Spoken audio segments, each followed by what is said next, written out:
Note करो बात, क्या मृत्यु की जोर से बोलो, मृत्यु भी है क्या? मृत्यु की मृत्यु भी है क्या? मौत का भय भी समाप्त कभी हो सकता है?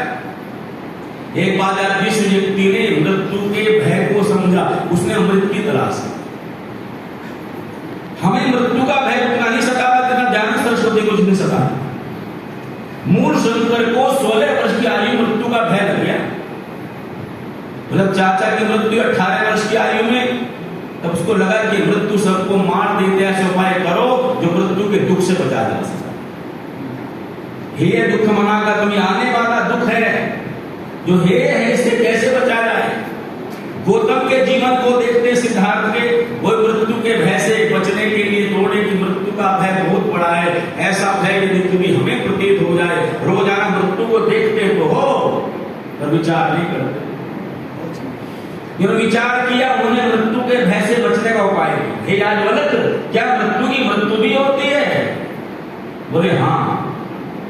हम कहते हैं मौत की कोई मौत नहीं होती, बीमारी का डॉक्टर मौत का इलाज, पर वैदिक दर्शनकार, वैदिक साहित्यकार, वैदिक विद्वान मौत का इलाज बताते हैं। बोले क्या है? अब सुनो ध्यान से, मतलब बिल्कुल कुछ नहीं सोचना, कुछ नहीं सोचना, बिल्कुल अब कुछ नहीं सोचना। आपको मेरी बात सुनिए बस, बिल्कुल तो सोचना।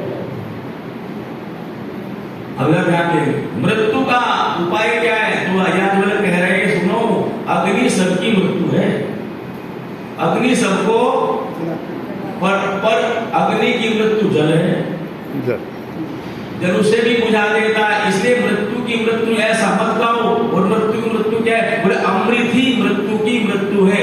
वेदा है वेदम पुरुषम हंतम आदित्य वर्णम उत्तम से परस्तात् तमें विदित्वा की मृत्यु और बेटी नान्य पंथा विद्यते है, नहीं एक ही रास्ता है। जो परम पिता परमात्मा रूपी अमृत को जान लेता है, ऐसा व्यक्ति मृत्यु के बंधन से छूट करके अमृत को प्राप्त करेगा। जानने की बात है, अब जान लिया तो हमने बहुत अच्छा। एक बात और है, संसार में कुछ लोग हैं जो ईश्वर को जानते और कुछ जो ईश्वर को, अच्छा बोलो आर्य समाज में आप सब ईश्वर को जानते हो कि नहीं जानते हो? जोर से बोलो। जानते हैं ईश्वर निराकार है, सर्वशक्तिमान है, न्यायकारी, जान गए ना? निराकार जान गए सब? जान गए? बोलो जोर से बोलो। आप तो नहीं जाने कब जानोगे? जान गए कि जान गए?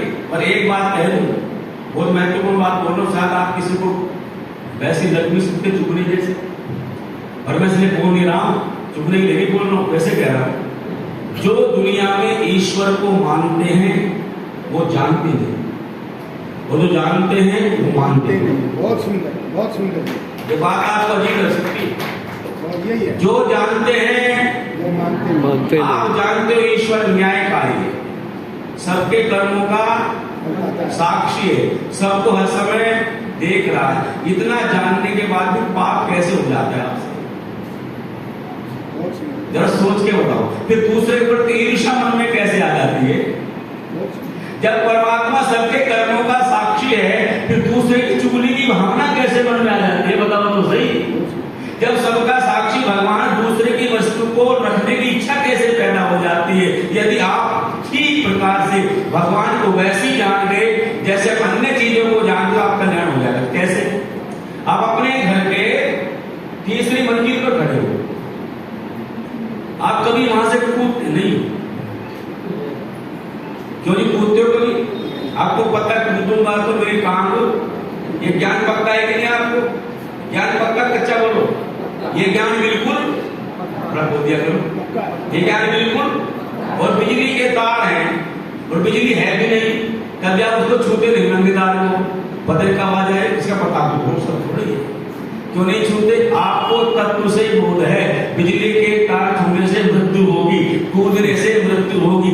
जैसे आपने इसको तत्व से जान लिया है, या कोई मिठाई आपके सामने कोई ले आए उसमें जहर मिला हो, जैसे उसे कभी नहीं खाते, वैसे परमात्मा के बारे में नहीं जाना। और जिस दिन तत्व से जान जाओगे, मैं सच कहता हूँ, जिस तत्व से जान जाओगे उस दिन आपके मन में किसी के प्रति ईर्ष्या नहीं रहेगी, द्वेष नहीं रहेगा। आप वास्तव में साधु बन जाओगे, और साधु बन जाने हमारे जीवन का लक्ष्य है।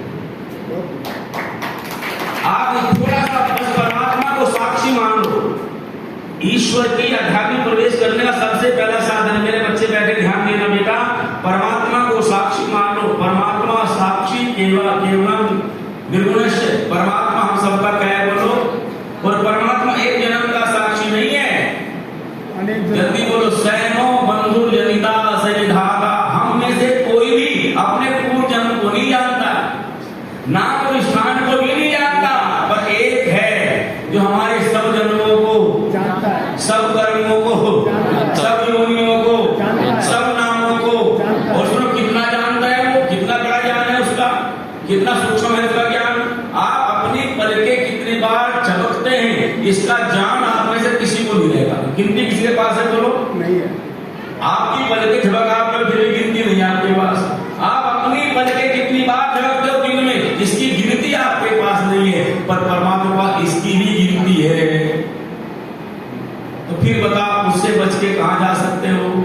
जिस दिन आपने मान लिया कि मैंने ईश्वर को निराकार जान लिया, सर्वशक्तिमान मान लिया, वैसा जान वैसा मान भी लिया, उस दिन आपकी आदि समस्या दूर हो जाएगी।